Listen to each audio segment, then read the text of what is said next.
To our first story now, economist and professor of finance at the University of Ghana Business School, Godfred Alufo-Bokpin, says the president's promise to construct 88 new district hospitals within a year is impossible. Professor Bokpin believes the effect of COVID-19 on the economy will make the promise unrealistic. Now, according to him, the international capital market is practically on hold, and it will be difficult for government to source any funds from there. Are we in a position to absorb such massive cost, especially particularly from one sector, health? Because it's not the only sector that is in crisis. It's not only health. We are in economic crisis, but of course there are linkages also. So pre-pandemic, we were living from hand to mouth. Whatever we were collecting by way of tax revenue, essentially, it was just wages and interest payments. Even with that one, we were not able to cover it appropriately. So, and even then when you add statutory transfers and all of that, then you realize that we were really in a fix. But of course, these are extraordinary times, and extraordinary times call for extraordinary measures. But in the midst of that, I believe we still have to be measured the way we approach this. Of course, there's conventional wisdom in saying that every district should have hospital, every regional capital should have a hospital of a certain status. We cannot debate that. I mean, it's a necessity. It's not a luxury. Perhaps we may have to do it maybe in phases. Are we going to load all of that onto the public debt stock immediately or this year? Maybe that is going to be very, very challenging. When I say so, because having a hospital and not having access to that hospital by way of good road infrastructure is also a problem. Having that and not having the soft infrastructure in place is still going to be a problem. So I believe that government would have the benefit of maybe better data and financing arrangement. That is fine. So they will be looking at this comprehensively rather than just saying that we want to have just fiscal buildings here or there and all of that. That said, I believe that there are existing hospitals, some contracts that have been signed for upgrade of certain hospitals like you were talking about. Certainly, we don't need to do it in a way of, let's say, in a substitution form. It has to be complementary. We still have to prioritize completion of existing hospitals, regardless of which government started it. Once it's for the common good, then it doesn't matter who started it. What is important is that we have to be able to maximize the use of our limited resources. So we need to keep an eye on that. It's very, very important. So, but look at it this way. So we are in crisis moment. In crisis moment, usually the usual discussion of debt to GDP ratio may not carry that much economic value now. So government may be thinking of taking advantage of that and then maybe ignore the usual fiscal discipline and tight financing arrangement and all of that and say, look, we need to do the needful. And for that reason, we should be prepared to borrow. Another way of doing it, this is certainly going to increase our fiscal deficit. Already, the finance minister, when he made a statement in Parliament on the 30th of March, told us the impact of the pandemic in terms of how it's going to also affect our revenue stream, for which reason our fiscal deficit increased from the earlier, what we had in the 2020 budget, 18.9 billion to 30.2 billion. So already that takes us completely above the 5% threshold. But of course, in times like this, you can't hold the government accountable for that threshold because these are extraordinary times. And the Fiscal Responsibility Act makes room for that as well. Great. So this is going to increase the deficit. The next question will be, and I believe you were talking about it earlier, how are we going to finance this? Where will the money come from? Because the international capital market is practically on hold. It's going to be very difficult. So you look at it from financing it from your domestic market, but you need to keep an eye on the private sector as well because they are also affected. So if you want to finance all of that from the domestic market, it's going to crowd out the private sector rather than crowding them in. Of course, government can borrow at any rate, but the private sector borrowing is sensitive to interest rates. So you need to keep an eye and also preserving domestic capital for the private sector. So because they also play a critical role in the economic recovery we are all hoping we can get. So of course, like we have said before, it may be easier for government to stabilize the economy, but full recovery to maybe to pre-pandemic level, it's not going to be easy. It will take us probably more than 3 years. But financial analyst Sidney Casely-Hayford said there are a number of options on the international market. He's also predicting a situation where developing economies will benefit from debt cancellation to mitigate the impact of the pandemic.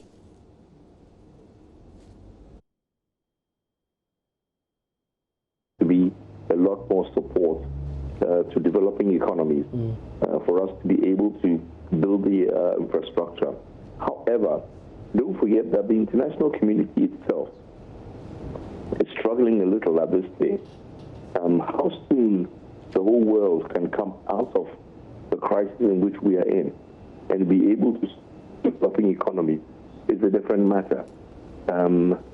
I think I have heard somewhere along the line that quite a bit of the debt that developing economies are keeping is going to be forgiven, and there will be the opportunity to free up some space to be able to do all of this. But see, we are building a case on inadequate information. The president did not say where he was going to source from, and I find it very difficult also when we don't have any idea of how much each of the hospitals will cost to build. It's a tough discussion to have because the information is really not available. He hasn't said very clearly how much he's going to spend to build each hospital. So it's difficult to quantify and to make any assessment on how much debt will build up because of this. But there's a growing economy. Ours is to look at what our needs are. Do we need 88 new hospitals? I would say we do. What type of hospitals should they be? We haven't said yet. If they are going to be regional hospitals to cater for a national development, that's a different matter. But if they are going to be district hospitals and the standard to which they will be developed is not very high, and therefore it will not cost too much to build, then the analysis will be different. At this stage, it's difficult to make any conclusion just based on what he said.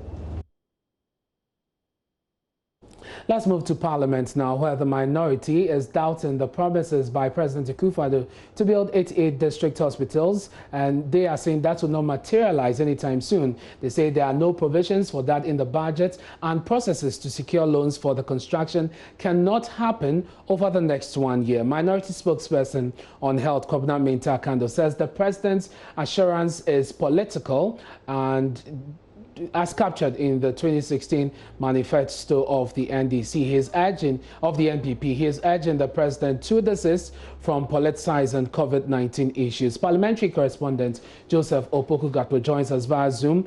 Joseph, Mr. Akando has been urging the president to rather focus on completing outstanding health infrastructure. Tell us more.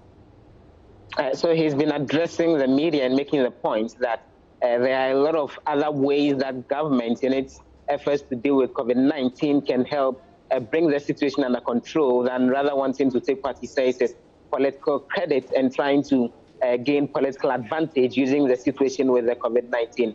Make the point that it's captured clearly in the NPP manifesto that by the end of their first term, they were going to construct healthcare facilities, specifically district hospitals in all districts across the country. And according to Mr. Mintah-Kando, the president has not been able to fulfill that more than 3 years into his term, and he's only taken advantage of COVID-19 to then bring back that assurance and seek to create the impression that he's doing it because of COVID-19. But he says that's not exactly the case. And he's been making the point that there's no budgetary provision for this. If a loan has to be secured, all of that will take time. So for them on the minority side, they are not convinced that the assurances being given by the president will materialize. And he's asking the president to desist from politicizing the issues having to do with COVID-19 and rather focus on what's important to bring the situation under control. We don't have details on this 88 district hospitals the president mentioned yesterday. Are they looking at hauling either the finance or the health minister before parliament to provide details, especially on the financing?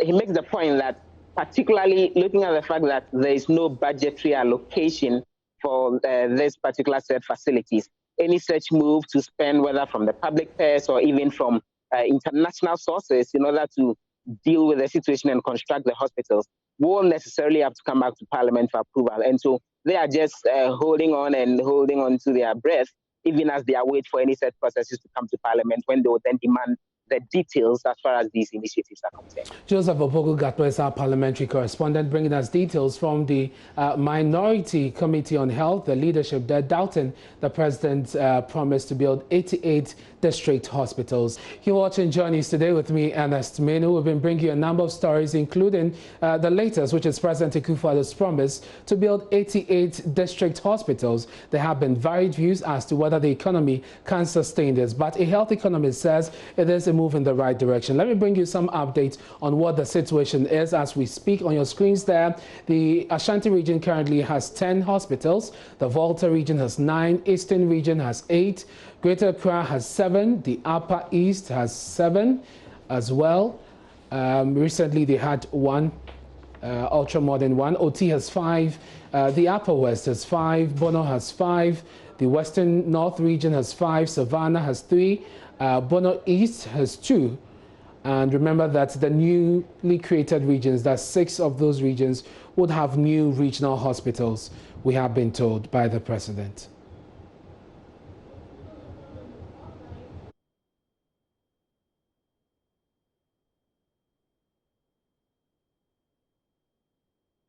And still on health, Ghana's first COVID-19 case was announced on March 12, 2020. The figure has since risen to 1,000, out of which 10 lives have been lost, and the trend is anticipated to be higher. Now, to curb the spread of the virus, the government introduced measures including shutdown of schools. The Ghana Education Service rolled out various distance learning platforms to enable students to catch up whilst at home. John News KNUST correspondent Barkisu Mohammed assesses the impact of the current e-learning interventions on teaching and learning.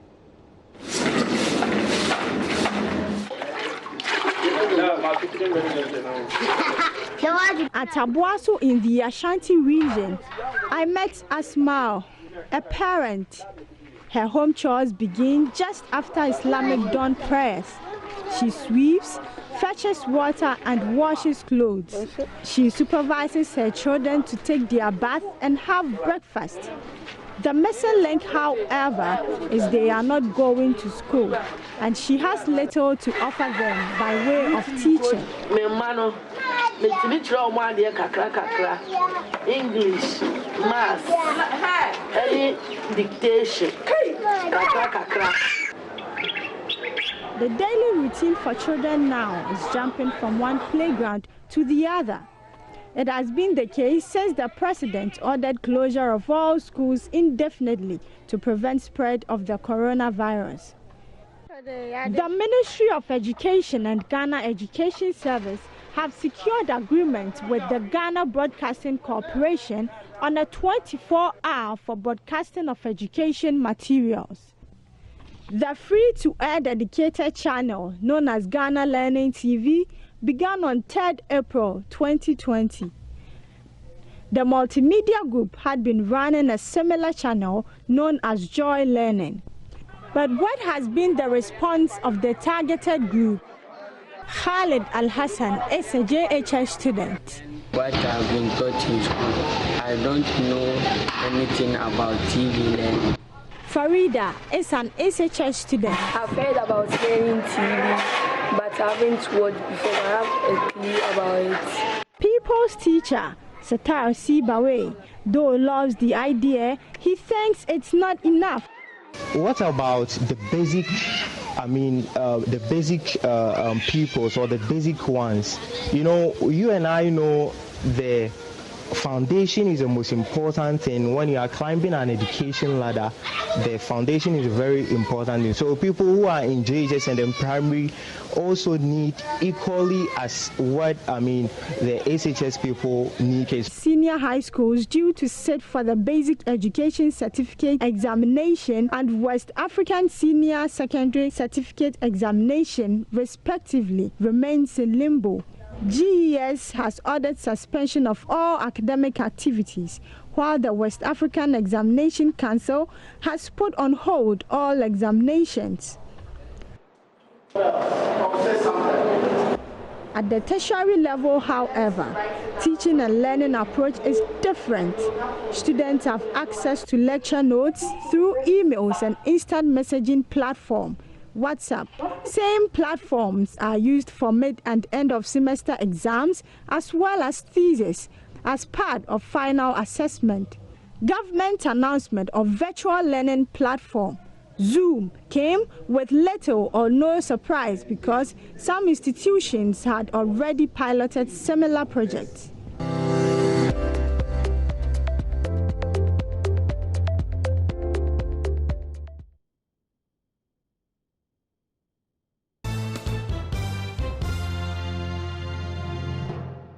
Hello, good afternoon to you. Welcome to Business.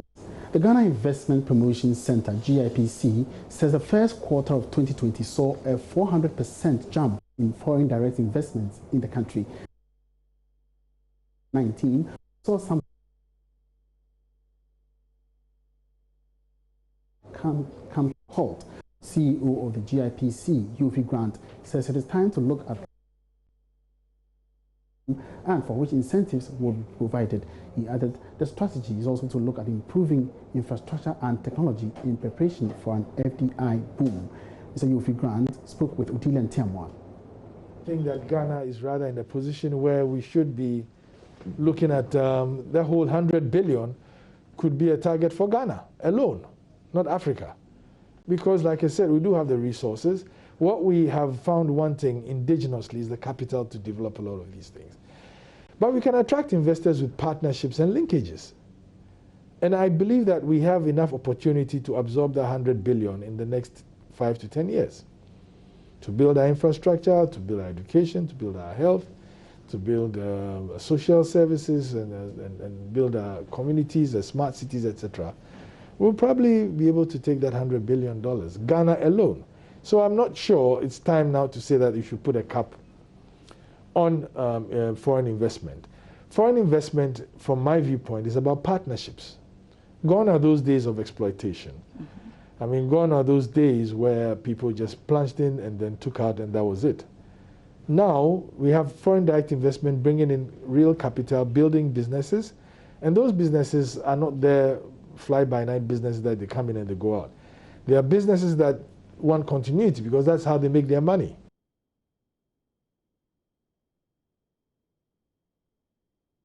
The general manager of Nkraman Rural Bank, Ali Mama, has re-echoed the urgent need for the people of Sekwa in the Bono region to strictly observe all preventive measures in order to halt the spread of the deadly coronavirus. He further urged people to seriously adhere to the life-saving directives. Ali Mama gave the advice when the bank presented some items to the Security Services Sekwa Traditional Council as well as Sekwa Health Center as part of their CSR in the fight against COVID-19. There's more in this report. General Manager of the Nkraman Rural Bank, Ali Mama, said social distancing and other health protocols are extremely important to ensure total elimination of the dreadful COVID-19 from the country.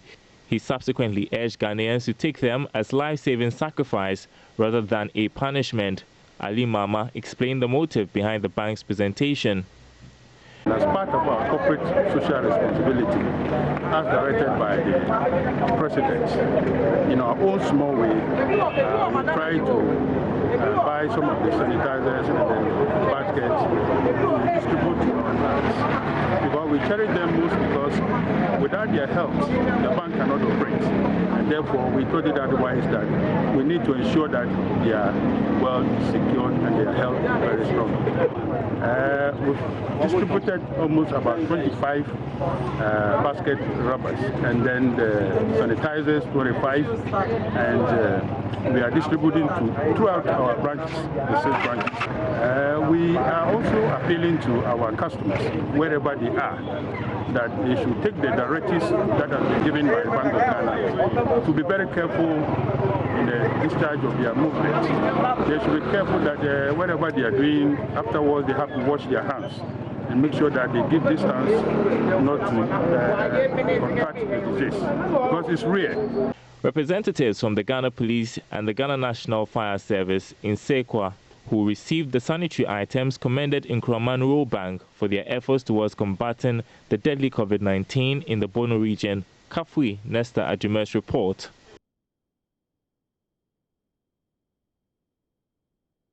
And that's all the business for now. I'll be back shortly with the marketplace. My name is Emmanuel Abwaji. We have to have a good afternoon.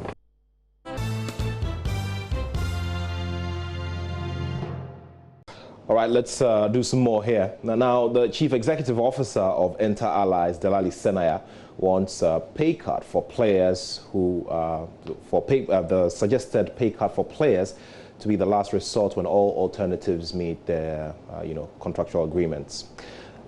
Now, Delali Senaya believes that players have got dependents and a pay cut is not feasible. Well, pay cut is not a fashion show that anybody should celebrate or follow. Our players are involved in a very difficult trade. They have a lot of people that depends on them. It's a career path they have chosen.